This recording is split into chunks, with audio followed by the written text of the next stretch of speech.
હવે જો આગળનો પ્રશ્ન છે રેડિયો એક્ટિવિટી, ક્ષય દર અથવા તો વિભંજન દર એટલે શું? અને એક્ટિવિટી R બરાબર R0 e λt સૂત્ર મેળવો. આમ તો આને એક્ટિવિટી જ કહેવાય. એક્ટિવિટી કોને કહેવાય? બરોબર. ચલો તો આની વ્યાખ્યા શું થાય પહેલા? એક્ટિવિટી અથવા તો ક્ષય દર અથવા તો વિભંજન દર, આમાંથી કોઈ પણ શબ્દ વપરાય છે અને એને સિમ્બોલમાં R તરીકે ઓળખવામાં આવે છે. હવે જો આના નામ પરથી જ આપણને ખબર પડી જાય. વિભંજન દર પ્રતિ સમયે એટલે એકમ સમયમાં થતા વિભંજનની સંખ્યા. 1 સેકન્ડમાં ધારો કે 5 વિભંજન થતા હોય, કોઈ રેડિયોએક્ટિવ તત્વ છે એનો 1 સેકન્ડમાં 5 વિભંજન થયા તો એનો વિભંજન દર એ 5 થયો. મતલબ એકમ સમયમાં રેડિયોએક્ટિવ નમૂનાના રેડિયોએક્ટિવ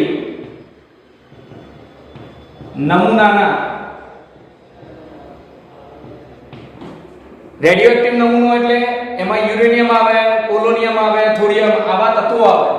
રેડિયોએક્ટિવ નમૂનાના એકમ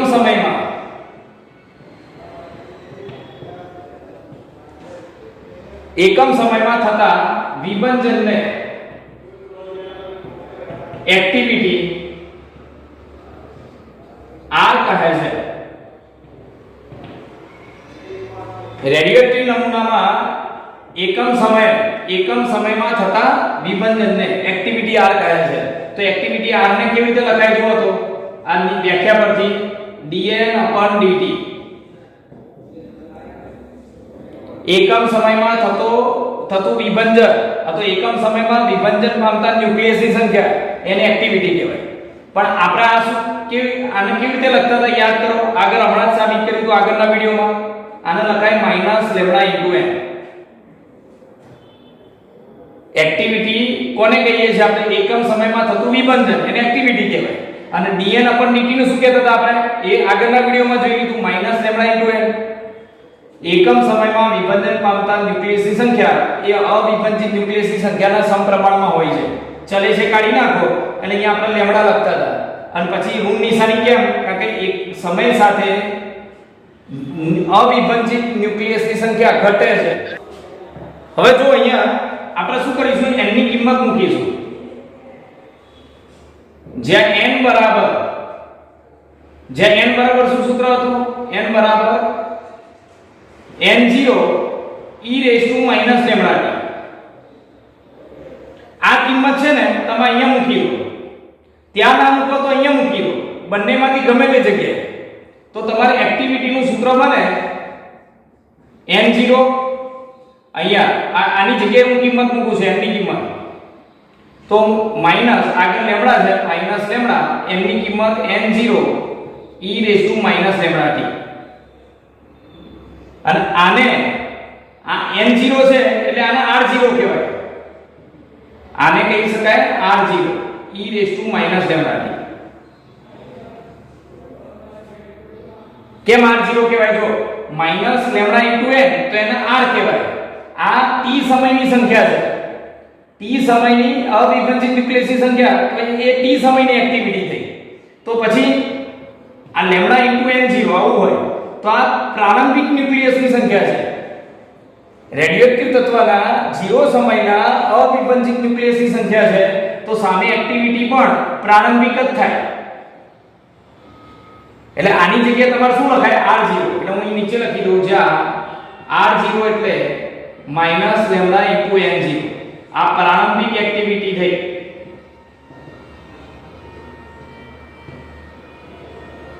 બરોબર. ફરીથી જુઓ એકવાર. એક્ટિવિટી એટલે શું? ક્ષય દર એટલે શું? અથવા વિભંજન દર એટલે શું? આ ત્રણેય એક જ શબ્દો છે. તો એના નામ પરથી તમને ખબર પડી જાય કે એકમ સમયમાં વિભંજન પામતા ન્યુક્લિયસની સંખ્યાને અથવા તો એકમ સમયમાં થતા વિભંજનને એક્ટિવિટી R કહે છે. એટલે R બરાબર શું લખાય? dN/dt. એના બરાબર શું લખાય? જે આગળના વિડિયોમાં આપણે જોઈ લીધું -λ * n.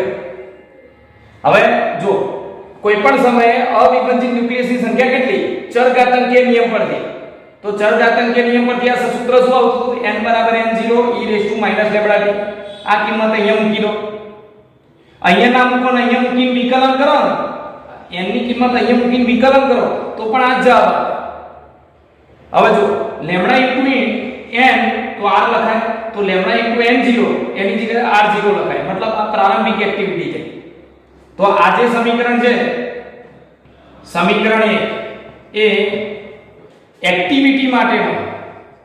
એક્ટિવિટી માટેનો ચરઘાતાંકીય નિયમ છે ચરઘાતાંકીય નિયમ છે આ એક્ટિવિટી માટેનો ચરઘાતાંકીય નિયમ થયો જે t સમયે રેડિયોએક્ટિવ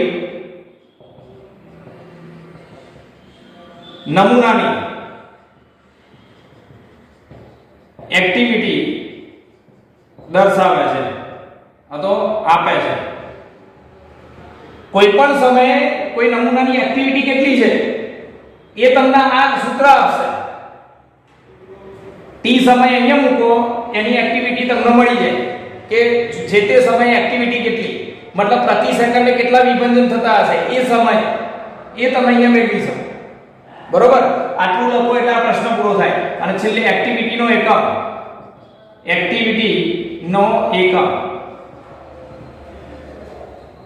તો એક્ટિવિટીનો એકમ છે એક એકમ છે વિભંજન આના બે એકમો છે બેકવેરર અને ક્યુરી બેકવેરર અને ક્યુરી બીજો આવું પણ લખાય છે વિભંજન પર સેકન્ડ આ પહેલો એકમ થયો આ બીજો એકમ થયો આ ત્રીજો એકમ વિભંજન પર સેકન્ડ